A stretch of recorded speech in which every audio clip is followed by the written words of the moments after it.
Hello my dear students, you are welcome in Toppers English classes. My dear students, आज हम practice set number 36 देखेंगे, जिसमें हमने top 30 question लिए हैं। इंपॉर्टेंट क्वेश्चन है इंग्लिश ग्रामर के, जो कि कोई भी कम्पिटेटिव एग्जाम या बोर्ड एग्जाम हो डियर स्टूडेंट, उस सब के लिए काफ़ी बेनिफिशियल है और काफ़ी फ्रूटफुल ये मतलब प्रैक्टिस सेट साबित होगा। लेकिन आपसे रिक्वेस्ट है कि मेरे चैनल टॉपर्स इंग्लिश क्लासेस को सब्सक्राइब करें, मेरे वीडियो को लाइक करें, शेयर करें और डियर स्टूडेंट कमेंट जरूर करें, ताकि हमें भी इसके बारे में फीडबैक मिल जाए, कुछ मोटिवेशन मिल जाए कि आपको ये समझ में आ रहा है या नहीं समझ में आ रहा। तो डियर स्टूडेंट्स देखते हैं। देखो पहला है सिलेक्ट 1 से 5 तक हमने क्वेश्चन पार्ट ऑफ स्पीच से रिलेटेड लिए, वो देखेंगे। देखो एथलेटिक्स इज फेवरेट स्पोर्ट।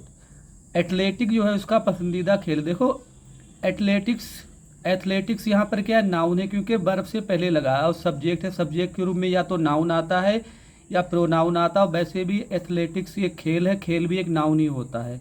तो डी स्टूडेंट्स ये क्या है, ये एक नाउन। ठीक, दूसरा देख लेते हैं। डी स्टूडेंट्स ही डिमांडेड, उसने मांग की अ थोरो इंक्वायरी, मतलब कंप्लीट इंक्वायरी की जांच की। देखो इंक्वायरी एक नाउन है, नाउन से पहले क्या लगा है, थोरो, मतलब एडजेक्टिव है। अब ए आर्टिकल है, तो थोरो क्या है यहाँ पर, एडजेक्टिव। ठीक, मतलब उसने पूर्ण जांच की मांग की। क्वेश्चन नंबर 3 देख लेते हैं। दे अराइव्ड सून आफ्टर। दे माने बे, अराइव्ड माने आए, सून आफ्टर शीघ्र, मतलब जल्दी, इसके बाद जल्दी वो आ गए। आफ्टर, सून आफ्टर मतलब सून भी एडवर्ब है, आफ्टर ये वर्ब के बारे में बता रहा है, अराइव्ड के बारे में, तो आफ्टर भी क्या है, ये है डी स्टूडेंट्स एक एडवर्ब है। ठीक है डी स्टूडेंट्स, एडवर्ब देखो। ठीक, तो ये क्या है, ये एक एडवर्ब है। ठीक, ऑप्शन गलत हो गया था, एडवर्ब है।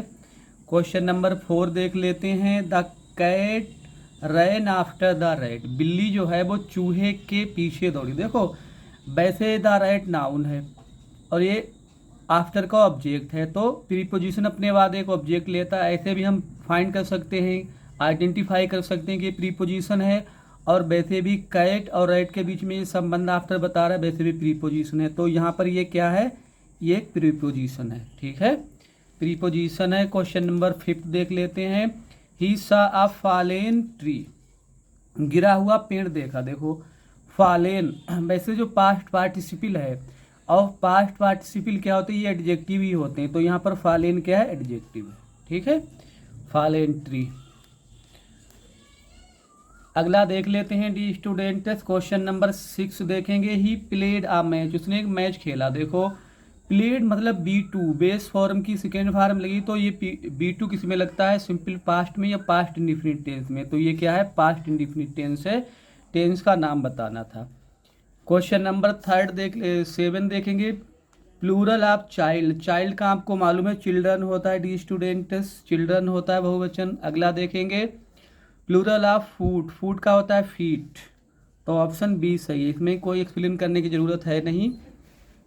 अगला देखेंगे क्वेश्चन नंबर 9।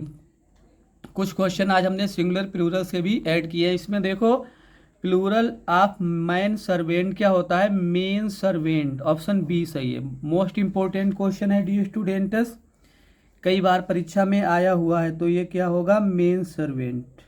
ठीक, अगला देखेंगे question number 10। Plural of ox. Ox माने बैल, इसका होता है ऑक्सेन। ऑक्सिस नहीं होगा, ऑक्सस, ऑक्सेंस नहीं होगा, ऑक्सेन होगा बैल। अगला देख लेते हैं डी स्टूडेंट्स। क्वेश्चन नंबर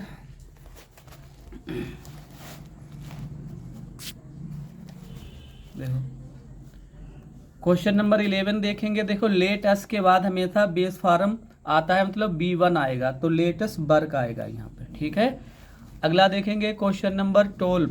12वां देखेंगे। If you work hard. देखो ये है कंडीशनल सेंटेंस और फर्स्ट नियम है इसका, इफ़ यू वर्क हार्ड, तो इधर वाला जो है सिंपल प्रेजेंट में, तो उधर वाला फ्यूचर में जाएगा, यू विल पास हो जाएगा, यू विल पास। यदि तुम कठिन परिश्रम करोगे तो तुम पास हो जाओगे। क्वेश्चन नंबर 13 देखेंगे। If he I shell help him, तो इधर फ्यूचर लगा है, तो इधर प्रेजेंट होगा। इफ़ ही कम्स होगा, इफ़ ही कम्स, यदि वो आएगा तो मैं उसकी सहायता करूँगा, ये भी नियम बन ही है इसका। देखो if he dash comma I would have helped him, यदि वो मेरे पास आता तो मैं उसकी सहायता करता। थर्ड नियम है, थर्ड नहीं बल्कि फोर्थ नियम है, तो इसमें क्या आएगा, हैड कम। ठीक, हैड कम होता है और उधर होता है वुड हैव प्लस B3, इधर होता है had plus B3। Question number 15 देखेंगे। लेटेस्ट, अभी अभी हमने आपको बताया लेटेस्ट के साथ बेस फॉर्म भरेंगे। Sit, latest sit down on the bench, आप बेंच पर बैठे। 16 नंबर देख लेते हैं। ही इज आ टीचर, अब retiring teacher, retired teacher, retire teacher, retirant, तो होगा रिटायर्ड टीचर। फास्ट पार्टिसिपल है, वह एक अवकाश प्राप्त अध्यापक है। अगला देखेंगे 17 नंबर। There some books in his bag, उसकी किताब में कुछ किताबें दी, उसकी बस्ते में कुछ किताबें। तो देखो जहाँ पर देयर लगता है वहाँ पर इन्वर्जन का प्रयोग होगा। यहाँ पे देखेंगे देयर बर आएगा, there were some books in his bag, उसके बस्ते में कुछ किताबें थी। अगला देखेंगे question number 18। I have no control over होता है कंट्रोल ओवर, नियंत्रण, मेरा अपने गुस्से पर कंट्रोल नहीं है, नियंत्रण नहीं है। क्वेश्चन नंबर 19 देखेंगे। आई वेटेड के साथ आपको मालूम है प्रीपोजिशन फिक्स एक प्रीपोजिशन होता है for, I waited for him, मैंने उसका इंतजार किया। ठीक है।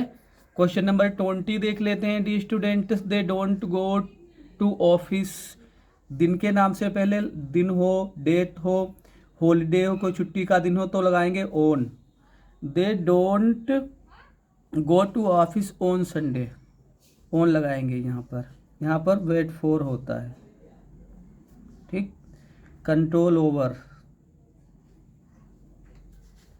सही है डी स्टूडेंट्स। अगला देखेंगे 21 सिनोनिम्स ऑफ एमनेस्टी। एमनेस्टी मतलब होता है जब आम माफ़ी दी जाए, तो मतलब क्या आएगा, परडन। ठीक है। बाकी पेनल्टी माने होता है जुर्माना करना, जस्टिस माने न्याय होता है, रिलीज माने छोड़ना। आगे देखेंगे 22 नंबर देखेंगे। सिनोनिम्स ऑफ अपेक्स, अपेक्स माने होता है चोटी, तो पीक माने चोटी होता है। ठीक है। बाकी देखेंगे ग्रीडी माने लालची होता है, अवेल माने योग्य होता है, बॉटम माने तल होता है। ठीक है। और 8 क्वेश्चन बचे हुए डी स्टूडेंट, वो भी देख लेते हैं। देखो 23 नंबर देखेंगे। सिनोनिम्स ऑफ अप्रीहेंड, अप्रीहेंड मतलब होता है गिरफ्तार करना, मतलब अरेस्ट। ठीक है। बाकी स्माइल माने मुस्कुराना है, फिर माने भय होता है, कट माने काटना होता है। अगला देखेंगे क्वेश्चन नंबर 24 देखेंगे। एंटोनियम्स ऑफ जीन्युइन, जेन्युइन मतलब क्या होता है, असली होता है, जो शुद्ध होता है। स्प्यूरियस मतलब होता है फेक, जाली। ठीक। बाकी ब्यूटीफुल माने सुंदर, अगली माने बदसूरत, ब्रेव माने बहादुर। अगला देखेंगे 25 नंबर। एंटोनियम्स ऑफ पोलाइट, पोलाइट मतलब होता है विनम्र, इसका होगा रूड, इसका होगा रूड, रूड माने होता है असभ्य। बाकी देखेंगे हम्बल माने जेंटल होता है, वही सज्जन, जेंटल मतलब सज्जन होता है। मीक माने वही सुशील सज्जन होता है।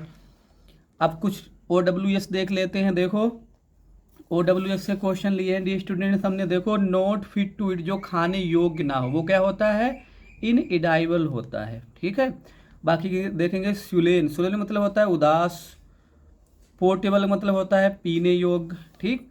फ्रेजाइल मतलब होता है भंगुर या टूटने योग्य या नाजुक। 27 नंबर देख लेते हैं। Exact copy of hand writing, hand writing की मतलब एक कॉपी।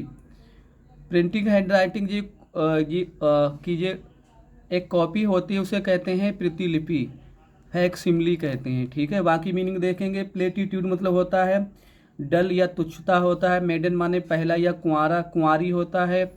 पोर्टेबल तो अभी हमने आपको बताया, वहाँ पर भी मतलब पीने योग्य होता है। आगे देखेंगे 28 नंबर। One who is unable to pay his debt, एक ऐसा व्यक्ति जो अपना कर्जा चुकाने में असमर्थ होता है, वो होता है बैंकरप्ट होता है डी स्टूडेंट, वो दिवालिया होता है। बाकी देखेंगे डिबोनियर, डिबोनियर मतलब होता है खुशमिजाज या आकर्षक व्यक्ति। बाकी नोवाइस मतलब नौसिखिया होता है।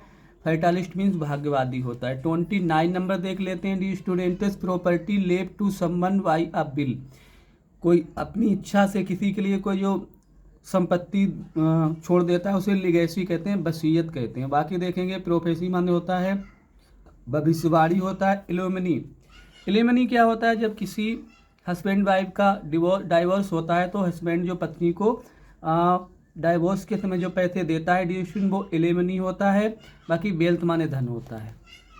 लास्ट क्वेश्चन देख लेते हैं 30 number, that which can be easily broken, जिसे आसानी से तोड़ा जा सके। ठीक है, तो जिसे हम आसानी से तोड़ सकते हैं, इजली जिसे हम ब्रेक कर सकते हैं, वो क्या होता है, वो होता है फ्रेजाइल, मतलब वही भंगुर, आसानी से टूटने वाला। बाकी देखेंगे डी स्टूडेंट, ड्यूरेबल मतलब टिकाऊ होता है, पोर्टेबल मतलब होता है ले जाने योग्य, जिसे हम एक स्थान से दूसरे स्थान से ले जा सकते हैं, मतलब that which carry from one place to another place easily. बाकी स्टर्न मतलब होता है टफ होता है, हार्ड होता है, कठोर होता है। ठीक है डी स्टूडेंट, तो हमने अभी आपके लिए 10 मिनट में 30 क्वेश्चन कराए हैं डी स्टूडेंट्स, और हम इसलिए आपको करा रहे हैं ये क्वेश्चन जल्दी से करा रहे हैं क्योंकि डी स्टूडेंट समय जो है वो कम है, और हम ये नहीं चाहते हैं कि आपके समय की बर्बादी हो, वेस्टेज हो टाइम की, तो इसीलिए हम जल्दी से आपको सेट करा रहे हैं। लेकिन डी स्टूडेंट समय रिक्वेस्ट है आपसे,